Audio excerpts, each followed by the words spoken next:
This is the White Trail next to Buttonbush Swamp. To our right shortly, we will be seeing Higher Doll Hill up to the right, and we're going to get to a spot where you can see the swamp.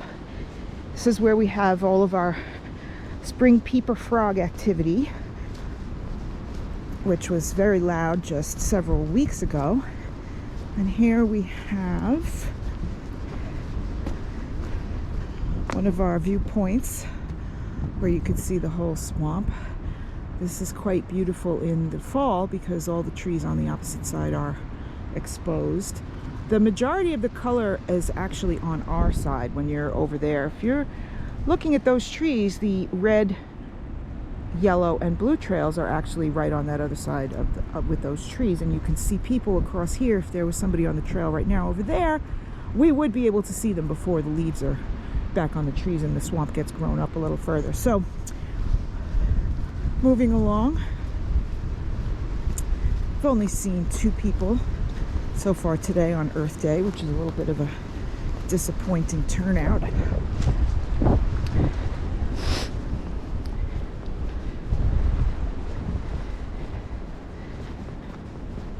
Some of the famous mud is here.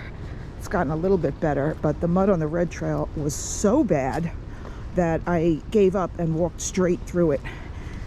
Straight through it. It was at least 2 to 3 inches deep in some places, and I had to say, let's trust the Gore-Tex and see how the Gore-Tex boots do.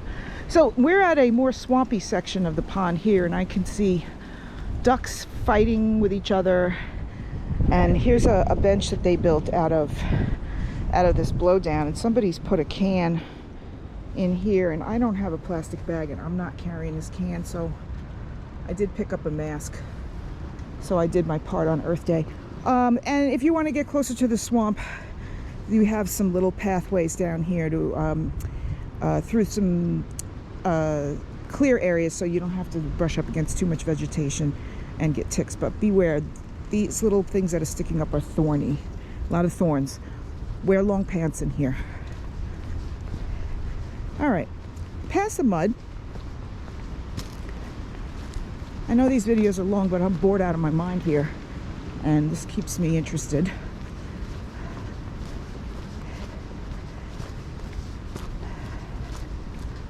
All right, you know what? I'm going to shut this down and come back to it when we're at the a shortcut. Well, actually, no. I'm going to keep going because there's a shortcut I want to show everybody. So, as I said, the other trail would turn left at that bridge and end up on the other side of the swamp, which I just showed you. However, if you're hiking here and you don't want to go all the way around the swamp,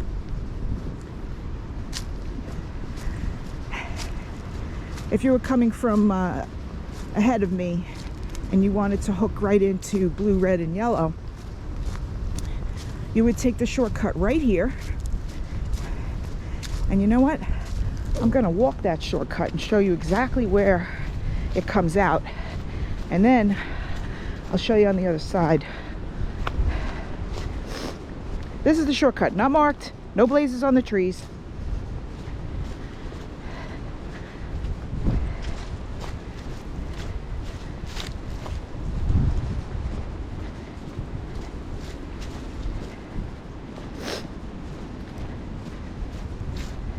Almost there. This is a really short shortcut.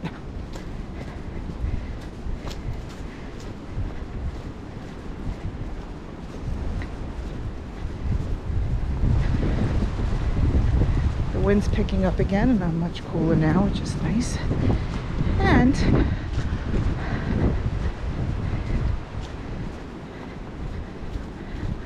boom, here we are.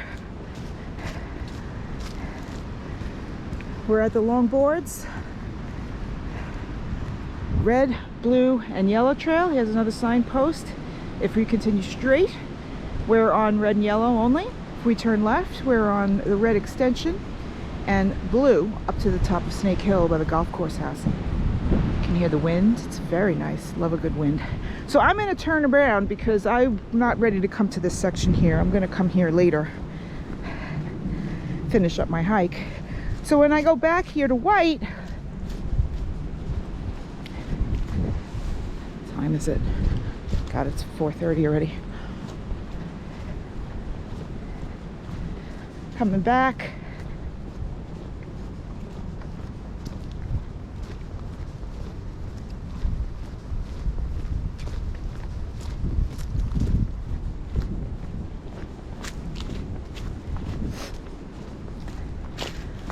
Or if you were taking the big circle around Red and you hit that board area and you said, you know what, screw it, I don't want to go all the way around the swamp, cut through here,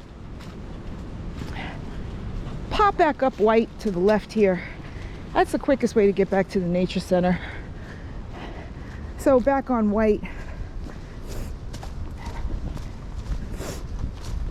and the trail looks great. It looks nice and dry until we're going to come to what I call rivers of mud. Right, they begin right at my favorite tree.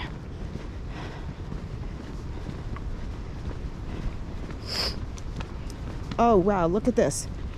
Look at these, here's some holes that the woodpeckers have been obviously practicing on this fallen down tree. I mean, if that's not pileated woodpecker holes, I don't know what is. Here's a tree that I absolutely love. And we look around the curve there. I'm just gonna go around the curve and show you. Rather abruptly, we've got mud pit here that really is so unpleasant.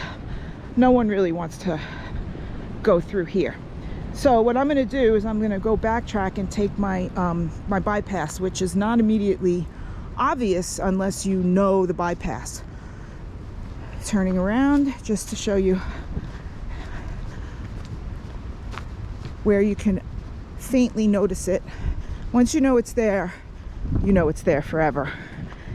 So the tree is your landmark, the tree with the hole, and we're going to go through here. And the bypass is not that clear cut. You're kind of semi bushwhacking, but enough people have gone through here now so that we're not getting the crazy amount of thorns that we used to get like 2-3 years ago when I first started tramping this down. And you can see the mud here to the left, and we still even do have some muddyish sections right here. We go over these tree branches. Here's a mud. Just kind of pick your way. Well, that was a unstable rock I just stepped on. Always have 3 points of contact, so if you step on something unstable, you won't fall down. There's a rock wall, an old rock wall, and we're going to go to the right. It looks like there's a trail to the left, but it's better to go all the way to the right. You can see the bypass here. It's pretty obvious. It's tamped down by feet. Coming out here.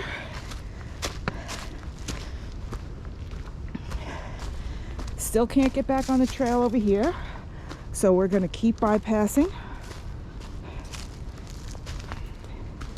Still thorns, got to be careful.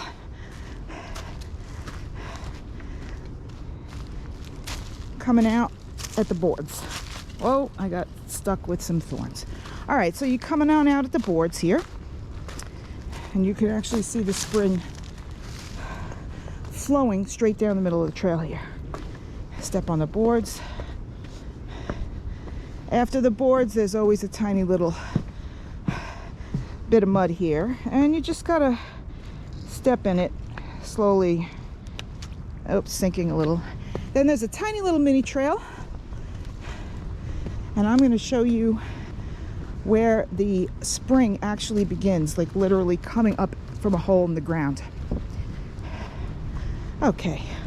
To the right is the unmarked trail all the way up to the Heyerdahl's ruins. This is the shortcut. Don't go down this trail, it's ridiculously steep. Going up it is a lot easier. And here we have a spring bubbling straight up out of the ground, right in the middle of the trail. Kind of a cool thing, a spring. Don't drink this water. Don't drink any water without filtering, boiling, or chemically treating it anywhere in this country, frankly. It's all contaminated with giardia and other bad little beasties and protozoas cryptosporidium. You definitely don't want to get that. That stuff will kill you very quickly. And now what white turns into, at this point, one of the better hills in the Greenbelt. I'm gonna shut this down because I can't talk and hike this hill at the same time. It's too steep. And anyway, that's, you guys don't need to know that. Say goodbye to white and to Earth Day. See you later.